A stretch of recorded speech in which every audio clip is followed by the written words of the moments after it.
ఇందూరు ప్రజలు నన్ను ఇందూరుకి member of parliament కాదు, నాకు బాధ్యత ఏంటంటే అనేక మంది మోదీ సైన్యంలో సైనికులలో నేను ఒకరిని. ఇందూరు ప్రజలు నాకు ఇచ్చిన బాధ్యత ఏంటంటే భారతదేశాన్ని హిందూ రాష్ట్ర స్థాపన చేయాలి భారతదేశంలో బాధ్యత కూడా ఇచ్చింది.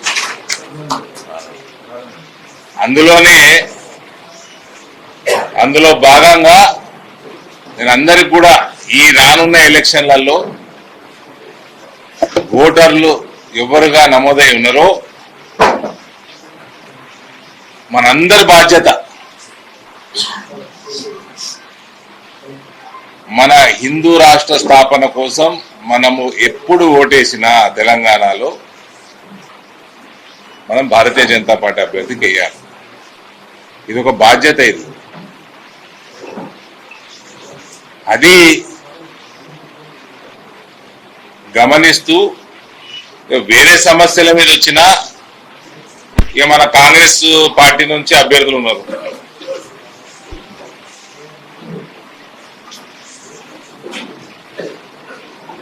కాంగ్రెస్ వాళ్ళు ఎన్ని వాగ్దానాలు చేసిండ్రు, వాళ్ళ వాగ్దానాల పరిస్థితి ఏంటి, అది నాకంటే ఎక్కువ మీ మీడియా మిత్రులందరికీ మీకు తెలుసు. వాళ్ళ మీద ఎంత వ్యతిరేకత ఉంది గ్రామ స్థాయి నుంచి మన కళ్ళకు కనబడతా ఉంది. ఏ ఒక్క వాగ్దానం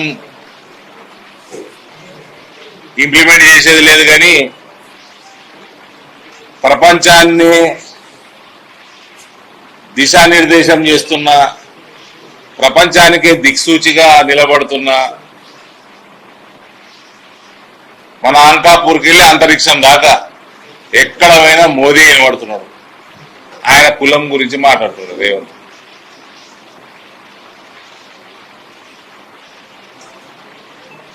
ఆస్ట్రేలియా ప్రధానమంత్రి మోడీ ఈజ్ బాస్ అంటున్నాడు. అమెరికా అధ్యక్షుడు మోదీ గారు కూర్చొనికి కుర్చీ గుంజుతున్నాడు. ఫ్రాన్స్ అధ్యక్షుడు నేను ఒక్కడనే చైర్మన్ కాదు, మీరు కో చైర్మన్ అయితేనే మీటింగ్ పెడతానని అంటున్నాడు. ఆ స్థాయిలో ఉన్న మోదీ గారిని పట్టుకొని కులం గురించి మాట్లాడుతున్నారంటే రేవంత్ ప్రయారిటీ లేదు. ఈ వాగ్దానాలు ఇతర రాష్ట్రం ఎదుర్కొంటున్న ఇతర సమస్యల నుంచి డైవర్ట్ చేయడానికి కూడా ఆయనకు ఒక సరైన సబ్జెక్టు దొరకలేదు. కానీ మాట్లాడుకుంటా రేవంత్ అగ్రవర్ణాలందరినీ బీసీలందరినీ కూడా మోడీకి ఓటేయమని చెప్పాడు. ఆయన అన్నదాని బట్టి నాకైతే అదే అర్థమైంది. ఆయనట పుట్టినప్పుడు బీసీ కాదట, తర్వాత బీసీ అయిందట. అది కాంగ్రెస్ ప్రభుత్వమే మోదీ గారి కులాన్ని బీసీలలో చేర్చింది కాబట్టి అలా పార్టీ నిర్ణయము. రేవంత్ అన్న మాటతోటి నాకు అర్థమైంది ఏంటంటే అగ్రవర్ణాలు బీసీలు అందరూ కూడా మోడీకే ఓటేయమని చెప్తున్నాడు. సబ్జెక్టు లేదు, అడ్మినిస్ట్రేషన్ లేదు, వాగ్దానాలు గాయమైనాయి. అదో సెన్సెస్ చేసిండు, ఆ సెన్సెస్ లో 1 కోటి మంది ప్రజలు గాయమైపోయినరు. అయోమయం జగన్నాథం. ఇది కాంగ్రెస్ పరిస్థితి. ఇంకోవైపు ఏమో దేశం మొత్తం భారతీయ జనతా పార్టీ బాట పడుతున్నది. ఢిల్లీలో 27 సంవత్సరాల తర్వాత హిస్టారికల్ తీర్పు ఢిల్లీ ప్రజలు ఇచ్చింది.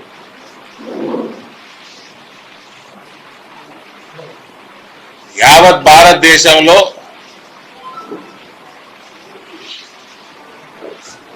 హిందూ రాష్ట్ర స్థాపన మొదలైపోయింది.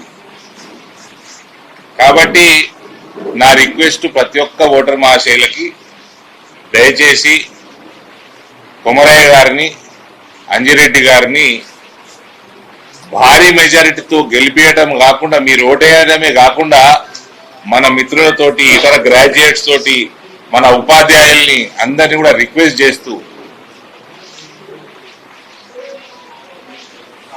మనము మన దేశాన్ని మనం కాపాడుకోవాలంటే మనం బీజేపీని ఏ ఎలక్షన్ వచ్చినా ఎన్నుకునే బాధ్యతగా ప్రతి ఒక్క భారతదేశ పౌరుడు తీసుకోవాలి. ఇక ఇంకో పార్టీ ఉన్నది, దాని పేరు మార్చుకున్నాడు, టీఆర్ఎస్కి వెళ్ళి బీఆర్ఎస్ అని పెట్టిండు. ఏంటంటే నేషనల్ పార్టీని చేసిండు దాన్ని. నేను ఢిల్లీలో ఏదైనా కనబడుతుందేమో అని చూస్తాను. ఇదేంటి సైన్ ఏంది, కారా, ఆ కారు ఢిల్లీలో ఏదైనా తిరుగుతుంది అంటే అలా తిరుగుతలేదు. సరే తెలంగాణకు వస్తేనే ఈడేమని ఉన్నదా అంటే ఈడ కూడా తిరుగుతున్నట్టు లేదు. మా రాకేష్ భాయ్ చెప్పాలి కార్యమేందో. వీళ్ళు జాతీయ పార్టీ అన్నారు, రాష్ట్రీయ పార్టీ అన్నారు. ఇప్పుడు ఉత్తర తెలంగాణలో నడుస్తున్న ఎలక్షన్లలో కూడా ఇలా క్యాండిడేట్ దిక్కులేరు. ఏనంటే బిడ్డ తిరుగుతూ ఉంటుంది, కొడుకు డైలాగులు కొడతా ఉంటాడు. ఎలక్షన్లు కొట్లాడుతున్నారా అంటే ఒక్కడే అభ్యర్థి పెట్టదు. కాబట్టి వీళ్ళని ఆ కేసీఆర్ చూడని కోరు ఫామ్ హౌస్ పోయి కలుస్తా ఉన్నారు. టైం వేస్ట్ చేసుకోకండి, ముసలోడిది అయిపోయింది, ఆ రాజకీయం అయిపోయింది. ఆ పార్టీ రేపో మాపో దుకాణం బంద్ అవుతుంది. మనము మన దేశ భవిష్యత్తు కోసం, రాష్ట్ర భవిష్యత్తు కోసం, మన సంస్కృతి సాంప్రదాయాల భవిష్యత్తు కోసం మనం ఆశయం పట్ల ఢిల్లీ ప్రజలు నిలబడ్డట్టు మనము ఇందూరులో కూడా నిలబడదాము.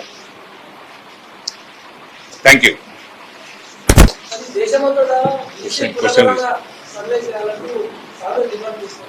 నేను చెప్తా, ఇగో మీడియా మిత్రులకి,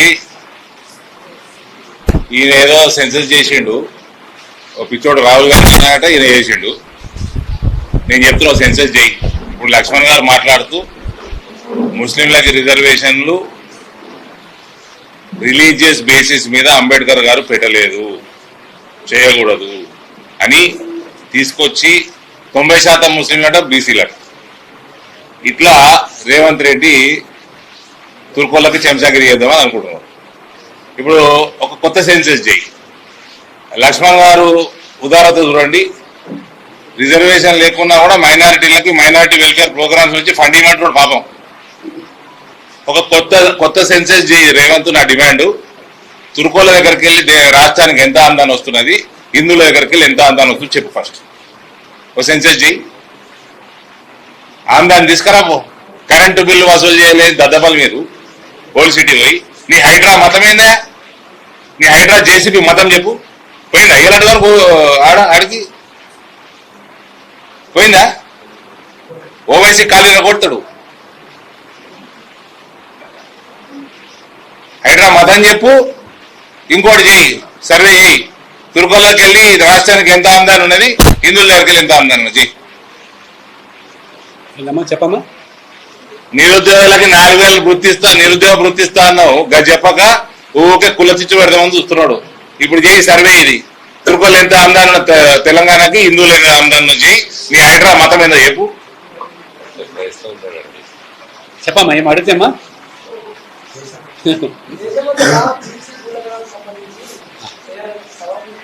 రాహుల్ గాంధీ రేవంత్ రెడ్డి గారు కాంగ్రెస్ లో కొత్తగా వచ్చినాడు.